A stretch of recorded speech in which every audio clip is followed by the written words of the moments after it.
I have a father-in-law who is slowly passing away. That's why I know for a fact that he does not deserve what my mother-in-law is doing to him. That's right, his wife is going behind his back.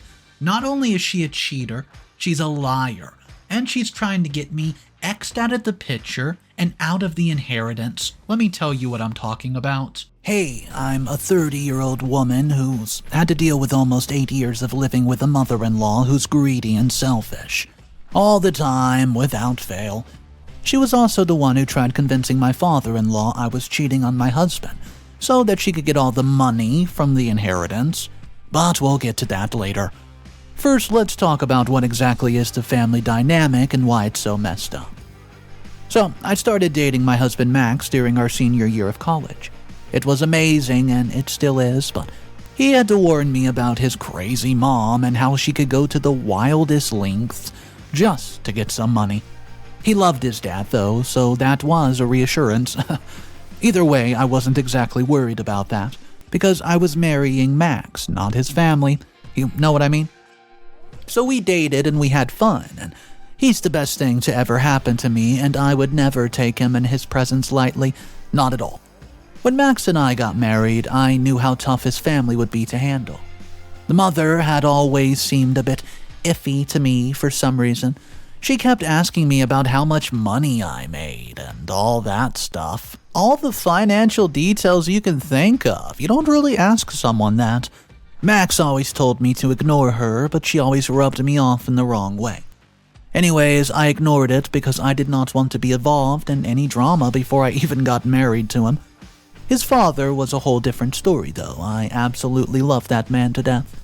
You see, I have not met my dad since I was 5 or so, which means I never had a father figure in my life. My father-in-law, Jackson, made sure to be that man for me. He was always there when I needed him to be, and made sure to love and support me no matter what I was going through. I dated Max for years before I got married to him, and not once did I feel like he doesn't love me or doesn't see me as his daughter. When Max and I got married, we didn't have the heart to move away from Jackson. He didn't really say anything to us, but we knew he wasn't entirely happy with us moving out. And quite frankly, it seemed like a good decision to live with them because both of our workplaces were near the house as well. We moved into the house, and my mother-in-law, Susan, expected us to pay for every single thing, even the luxuries that she wanted. Max and I weren't insanely rich. We had just graduated college and we were on a job that gave us a starter salary.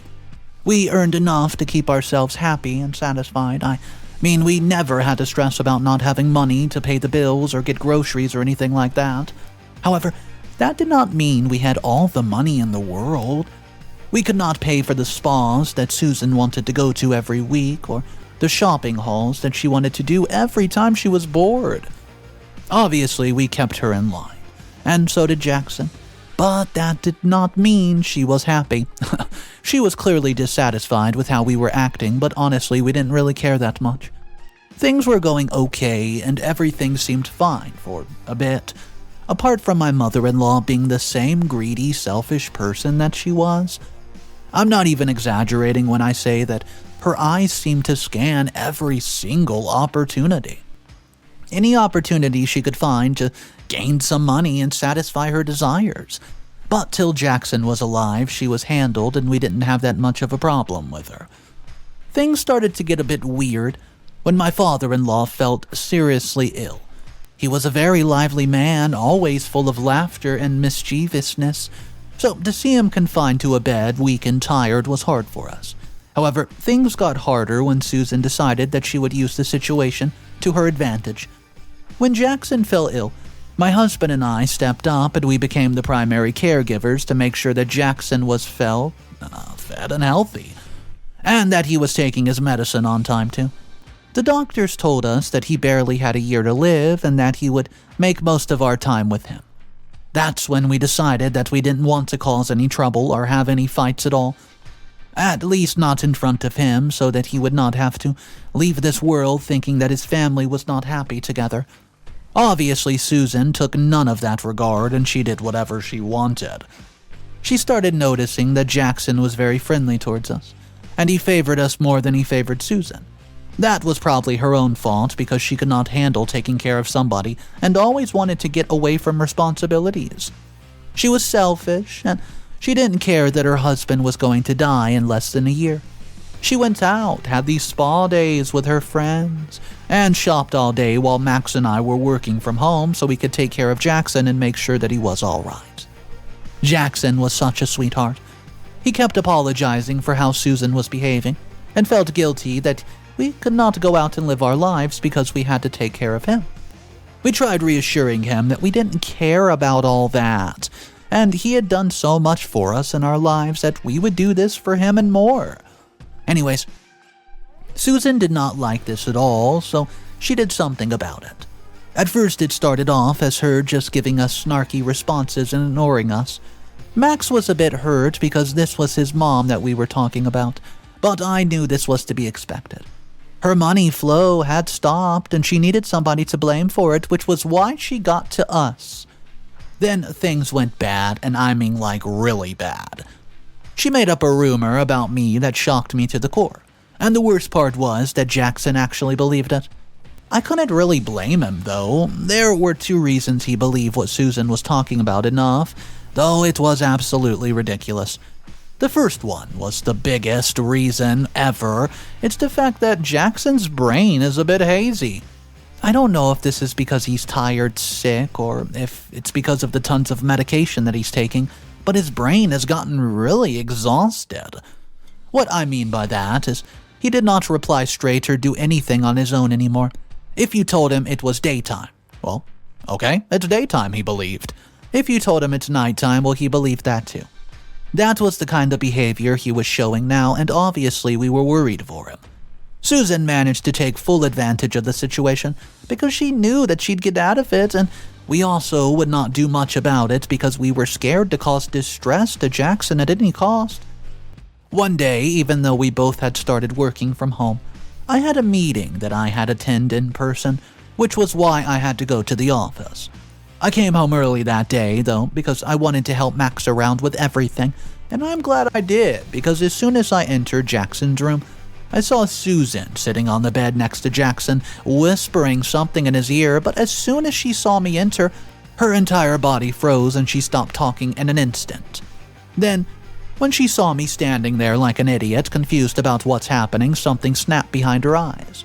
I guess she realized how well she could manage the situation to be in her favor, because she was up and screaming in less than a second. She created the rumor that I cheated on Max, and she knew how protective Jackson was about us. But she also knew that if one of us got hurt by the other, Jackson would tear up the one who did the hurting, which in this case she was portraying me to be. She starts screaming and shedding crocodile tears and exclaiming how she's so disappointed in me and how sad she was that I hurt her precious little child, that she didn't even know how to act or what to do. When I asked her what she's talking about, she mentioned how she had seen me in a restaurant with another guy, holding hands with him and kissing him. She said I had not actually gone to work today. Instead, I took a detour to go on a date with somebody without Max getting suspicious.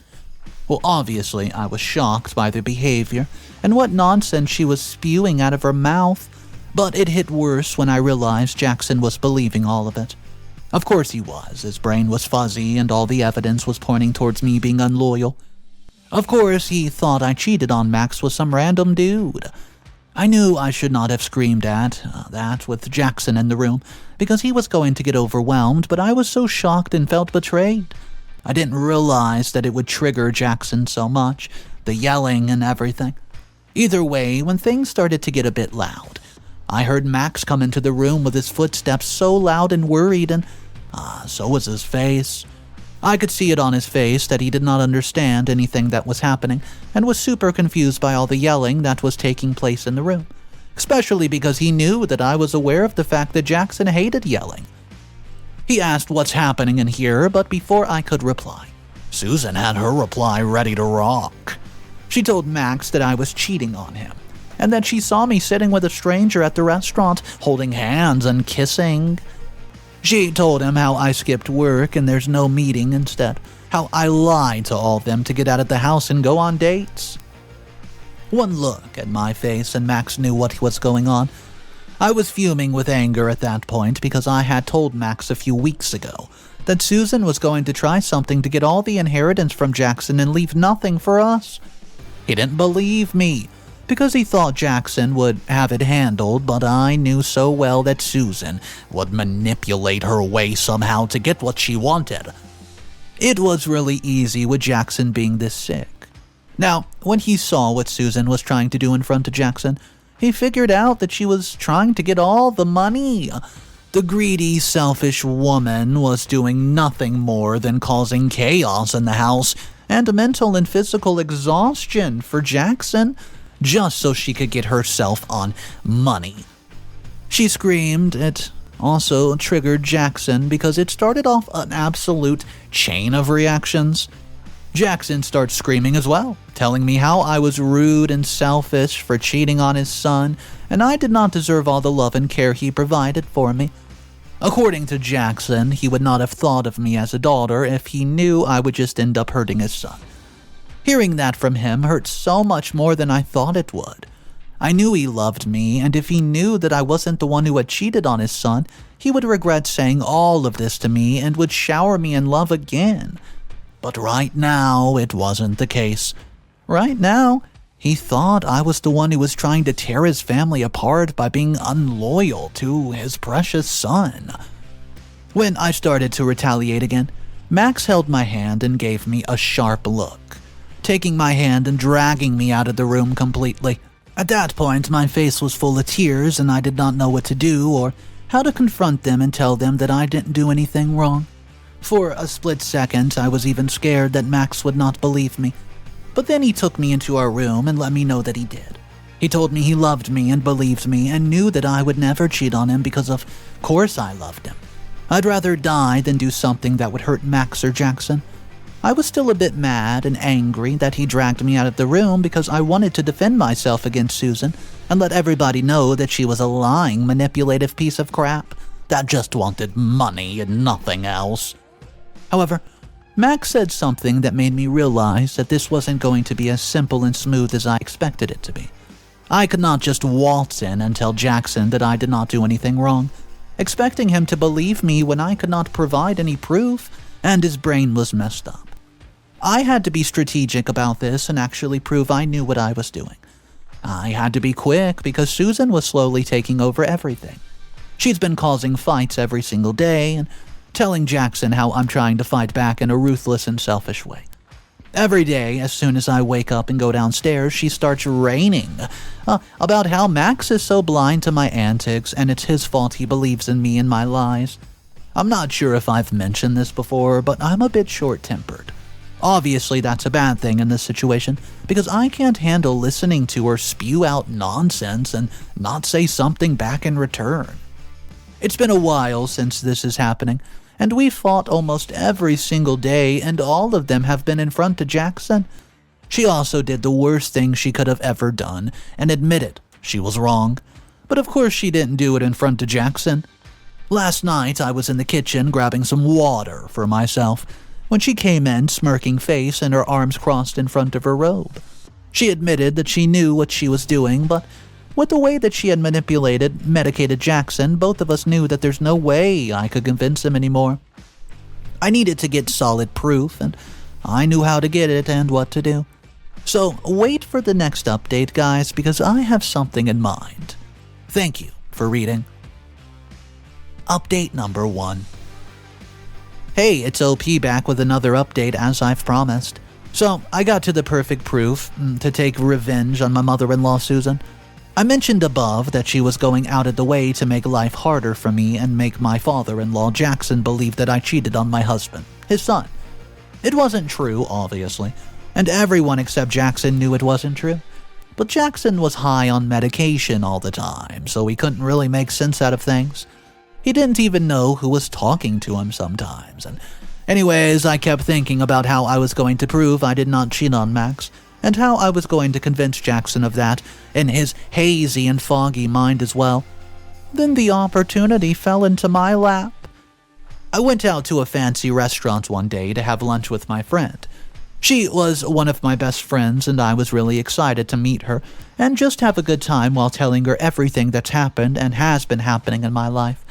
But what I saw there instantly changed my mind, and it ruined my entire day, but also made it up for it as well, I guess. When I was there having lunch, enjoying my time with my friend, I saw Susan enter as well. At first, I thought she was there to make my life even more miserable. Ugh. I mean, can you really blame me, though? She's trying and taking every single opportunity she could find to punish me for something I didn't even do. So, when she entered the restaurant, I was incredibly weary and cautious about what she was going to do. But as it turned out, she didn't even look at me when she entered. She didn't even look towards me, so I knew she didn't know that I was there. She was dressed super fancy and had her full face of makeup on. She seemed really excited as well, so I knew there must be something good and juicy going on. As soon as she sat down, another guy entered the restaurant, glancing around before his eyes landed upon Susan. As soon as he saw her, his eyes widened and they both grinned so big I could not shake off the feeling that they were more than friends. Obviously, I was right, because when they sat down, they were close enough to me to be able to hear what they were talking about. At first, they were just exchanging pleasantries and being nice to one another. But as time went by, I could see that they weren't just friends. They were flirting with each other and acting like they were lifelong partners. They were constantly talking about how they would love to spend their lives together, how they wanted to always stay together, and all of that. And then they kissed. My heart dropped to my stomach as soon as I saw that. Immediately, I grabbed my phone and took a few pictures. I knew this was the perfect part where I could take revenge and show Jackson that I was not the one who was cheating on Max. Instead, it was his own wife who was cheating on him.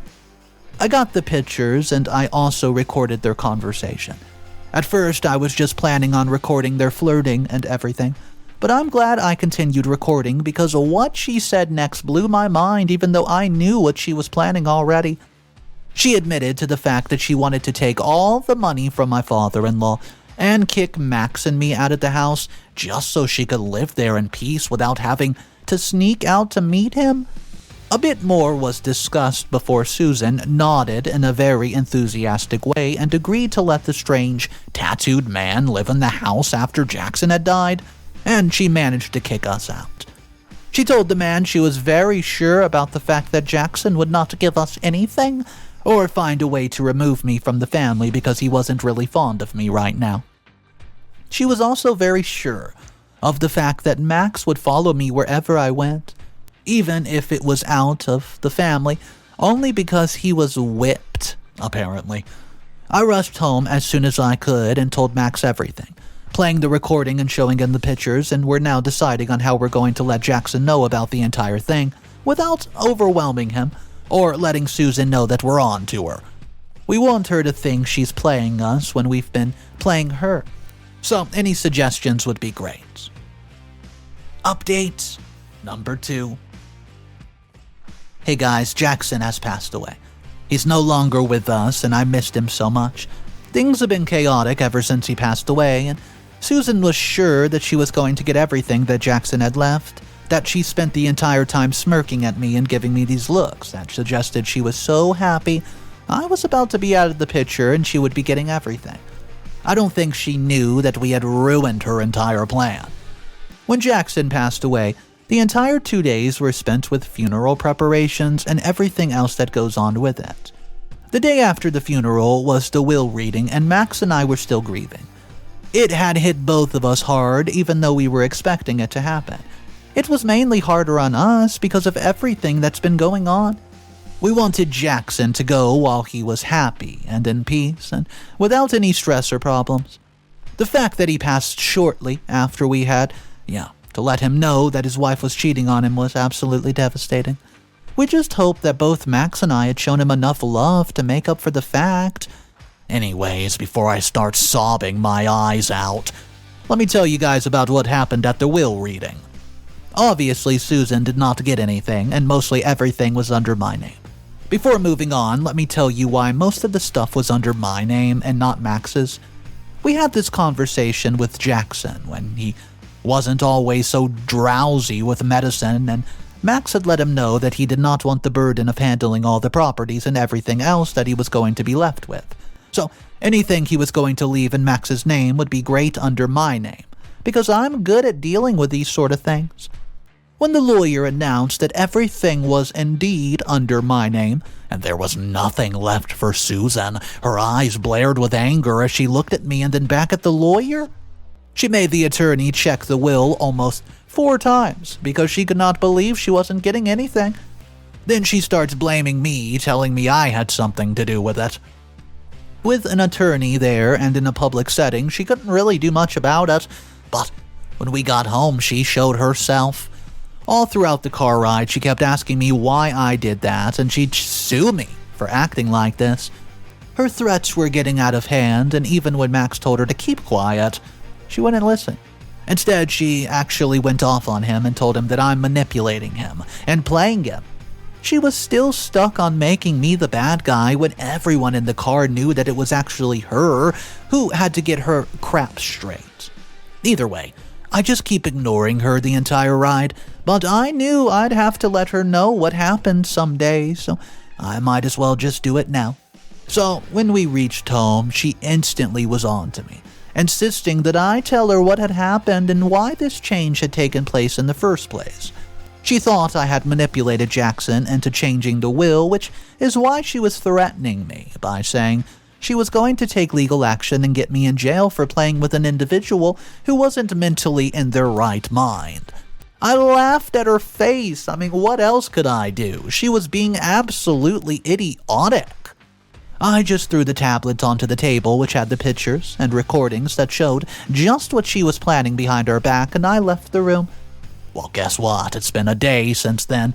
I haven't seen her at all. I heard her leaving, but I think she has not come back yet.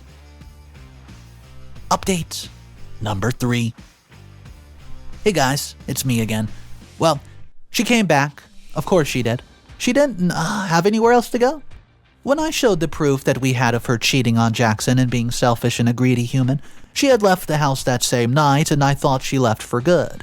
But she came back the next day, and I just stayed in the house like nothing happened. Honestly, I wasn't happy with this. I didn't want to share a house with her after everything that she's done to ruin the last days of Jackson's life before I could figure out a way to kick her out. So the attorney called again.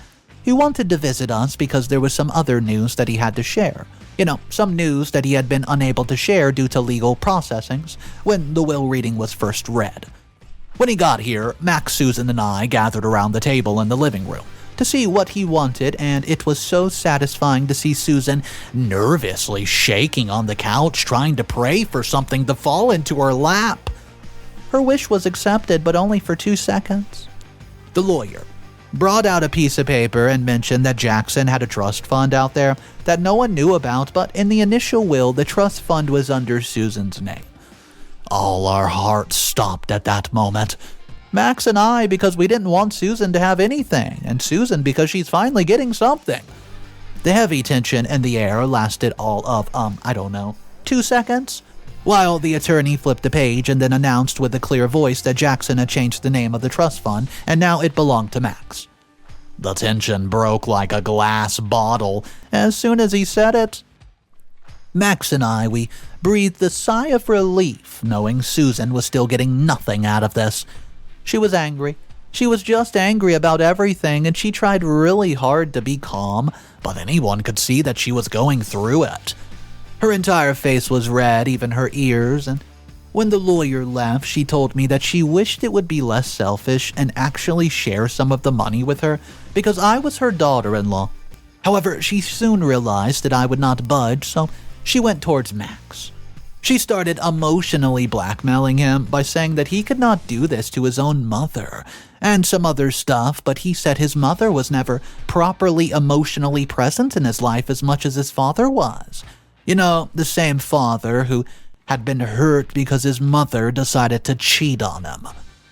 Obviously, she didn't like that, so she left. Again, she slammed the door in our faces and told us that she never wanted to see us again. Also said that she was going to find a way to make us pay every single penny back that we did to her.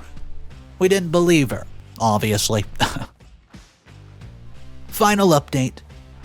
Well, good thing we didn't believe her. If you guys forgot what happened in the last update, let me fill you guys in real quick. My cheating mother-in-law got mad at us and left the house because my father-in-law did not leave her a penny when he passed, instead leaving everything in my name and Max's name, his son. Before my mother-in-law left the house in anger, she warned us that she was going to make sure that she ruined our lives so that she could live in peace. However, it's been 3 days since then, and yesterday Susan came back. Honestly, as soon as we saw her enter the house, both my husband and I let out the biggest groan we've ever let out because we were honestly so tired of dealing with Susan and her stupid antics at this point. She walks into the house, eyes turned down and frowns etched upon her face. As soon as she saw us sitting on the couch, she made these big, ugly, might I add, puppy eyes, and told us that she was back to live with us. Mind you, she didn't ask, right? She let us know that she was coming to stay with us again, and we did not want her here now. When we asked her where she'd been for the past 2 days, she let us know that she had gone back to the guy whom she was cheating on with Jackson, but when he realized that Susan got nothing from the inheritance or the trust fund, he told her that he didn't want anything to do with her and then kicked her out of his home. When we heard that, we exchanged a glance with each other and realized that we didn't want to stay with her either. Susan's smart because she instantly realized that she wasn't going to be staying here anymore. So she starts begging us to let her stay with us. Honestly, we don't want to be around her, especially not Max, which is why we told her that we would not help her and she would not be able to stay in our house because we cannot look at her in the face. But we do recognize the fact that she has nowhere to go, so that's why we decide to help just a tiny bit. Honestly, we did it more because we didn't want to be living in guilt about keeping her homeless, rather than her actually suffering. So we got her a one-room, very tiny studio apartment in the cheap section of town, and told her that it was our responsibility and it's done, and that she would have to deal with everything else on her own. She cried, she begged, and pleaded with us to forgive her, but honestly, I don't think we can forgive her at this point. She's done way too much to be forgiven now. Thanks, guys, for reading this. Having the comments from you guys and giving out advice for free has been such a blessing amidst the chaos. So another story where we're dealing with straight up karma. It looks like OP and her significant other, her husband, were able to take successfully everything in the will and keep it away from Susan. And I'll tell you right now, Susan was not a liked person in the comment section.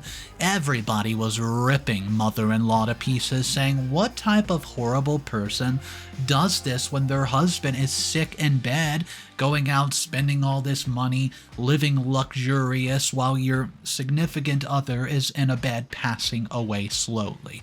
It was disgusting, and a lot of people were not happy about it.